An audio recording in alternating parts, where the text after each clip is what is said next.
Vamos a comenzar con una definición de patrimonio.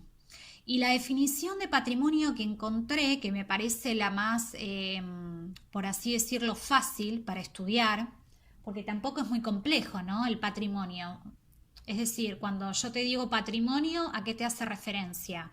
A los bienes de una persona, o sea, a los bienes que vos tenés, ya sea un auto, una casa, no sé, un título, una propiedad intelectual también es un bien, porque es un bien inmaterial. Acordate que los bienes pueden ser materiales e inmateriales, es decir, tangibles e intangibles, aquello que se puede tocar y aquello que no se puede tocar.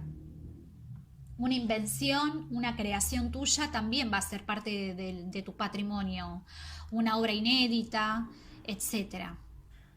Bueno, para el derecho civil, entonces patrimonio es el conjunto de bienes y obligaciones de una persona, considerado como una universalidad de derecho, es decir, como una masa móvil cuyo activo y pasivo no pueden disociarse. Y acá me quedo con lo primero, ¿no? Con el conjunto de bienes y obligaciones de una persona. En principio, el patrimonio tiene un contenido. Esto se refiere a que se haya integrado por elementos susceptibles de valoración económica, tanto positiva como negativa. Acá hablamos de un activo y de un pasivo. Es decir, por ejemplo, si yo tengo una planta en mi casa, eso no va a ser parte de mi patrimonio, porque no es susceptible de valoración económica. Ahora, si yo tengo, por ejemplo, ¿no? una MacBook, ¿no? que sale, no sé, 40.000 pesos, o un celular que sale 30.000 pesos, o un iPhone, eso sí va a ser parte de mi patrimonio porque es susceptible de valoración económica. O sea, todo aquello que tenga un valor económico va a ser parte de tu patrimonio. Un auto, una casa, todo lo que vos tengas que sea susceptible de valoración económica. Quedan fuera los bienes de la personalidad y lo concerniente al estado civil de la persona. Cuando hablamos bienes de la personalidad, hablamos de, por ejemplo, todos los derechos inalienables, los derechos inherentes a la persona, los personalísimos, ¿no? Por ejemplo, tu derecho al honor, a la vida. Esos son bienes de tu personalidad que no van a ser susceptibles de valoración económica. Lo mismo concerniente al estado civil de la persona, te dice acá la definición, con respecto al contenido. Luego seguimos con otra característica del patrimonio que es la estructura. Y acá hacemos una distinción que tiene que ver con que cada patrimonio se considera como independiente de los demás, en el sentido de que el ingreso o la salida de cada uno de los elementos requiere un título, una causa que justifique que esto pase, y una esfera interna constituida por el ámbito de libertad que tiene el titular del patrimonio para gozar, tener y disfrutar de sus bienes conforme a su naturaleza y al contenido de derechos y facultades sobre los mismos. Esfera que queda jurídicamente neutralizada al no poder existir derechos subjetivos sobre los bienes del patrimonio. Para sintetizarlo y que te quede bien clara esta característica que tiene que ver con la estructura, tiene que ver con que el patrimonio es independiente, es decir, si vos tenés un auto, el auto va a ser independiente a una casa, ¿no? Entonces cada uno va a tener su título de propiedad que compruebe que vos sos el titular de la cosa y va a estar independiente, o sea, cada cosa que vos ingreses a tu patrimonio, valga la redundancia, va a estar inscripta de una forma diferente a la otra. Acá lo que te habla es que son cosas separadas, que no tiene nada que ver una cosa con otra. Después tenemos una tercera característica que tiene que ver con la identidad. El patrimonio es considerado como una unidad y como idéntico a través del tiempo, con independencia de los elementos que lo integran, como lo dije recién, y de los avatares que les acaezcan, lo que constituye la base de los principios de responsabilidad patrimonial universal y de subrogación real.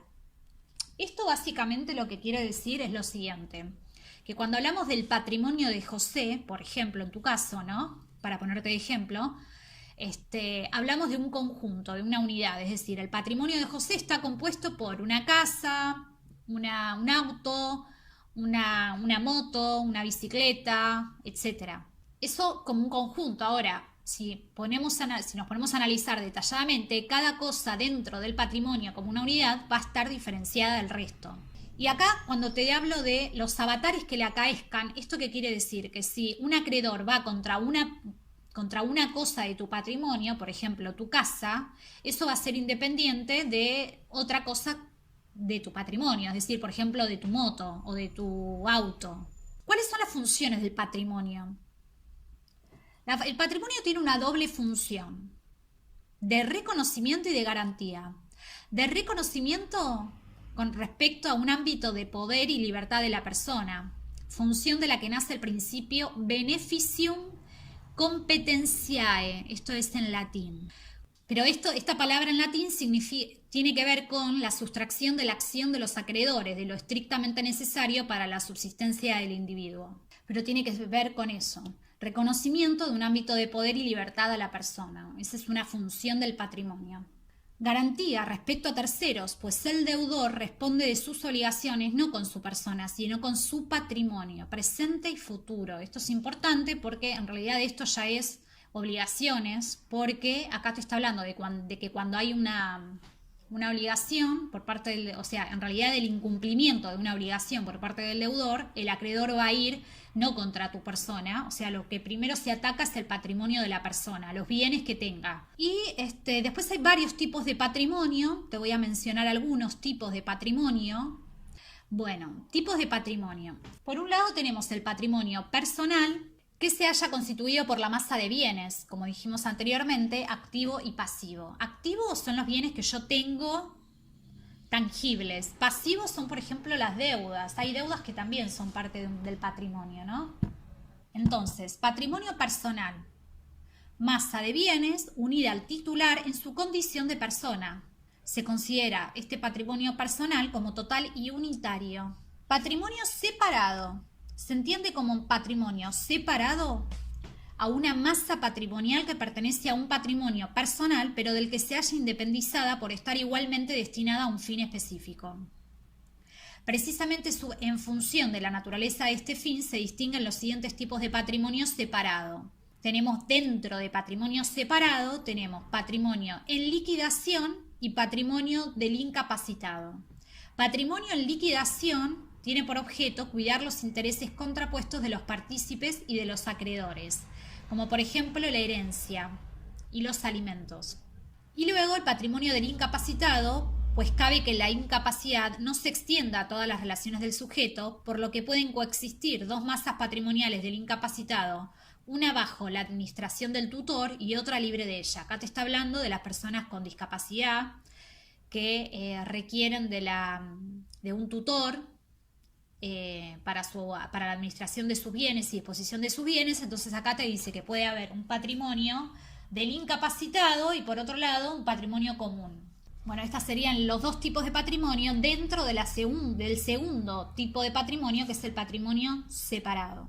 Después tenemos el patrimonio de destino.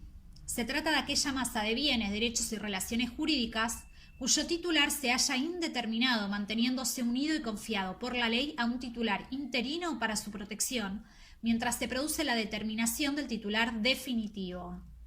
Esto, por ejemplo, es el caso de las sociedades anónimas. Antes de constituirse, respecto del capital suscrito y desembolsado, el patrimonio del ausente en administración del representante la sujeta a condición suspensiva y los bienes sujetos a sustitución fideicomisaria. Bueno, en definitiva acá el ejemplo clásico de patrimonio de destino o con titular interino es en el caso de las sociedades anónimas. Después tenemos otro tipo de patrimonio que es el patrimonio afectado a un fin. Después tenemos el patrimonio colectivo, son masas de bienes sin divisas atribuidas unitariamente a una pluralidad de personas unidas entre sí.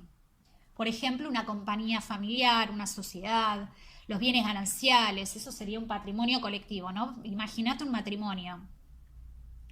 Bueno, y ahí con esto finalizamos lo que es los tipos de patrimonio. Después, ¿cuál es el contenido del patrimonio? Bueno, el contenido del patrimonio se integra tanto por elementos activos, que son bienes y derechos, excepto los relativos a la familia y a la personalidad, y pasivos, como obligaciones y deudas. Yo te había dicho anteriormente que los pasivos eran las deudas. Bueno, también están las obligaciones. Como conclusión podemos decir que únicamente las personas físicas o morales pueden tener patrimonio, pues solo ellas tienen aptitud para poseer bienes, tener derechos de crédito y contraer obligaciones. Esto significa que una sociedad, si bien tiene personalidad, pero siempre hablamos en el caso de las sociedades de personalidad jurídica, no van a tener patrimonio.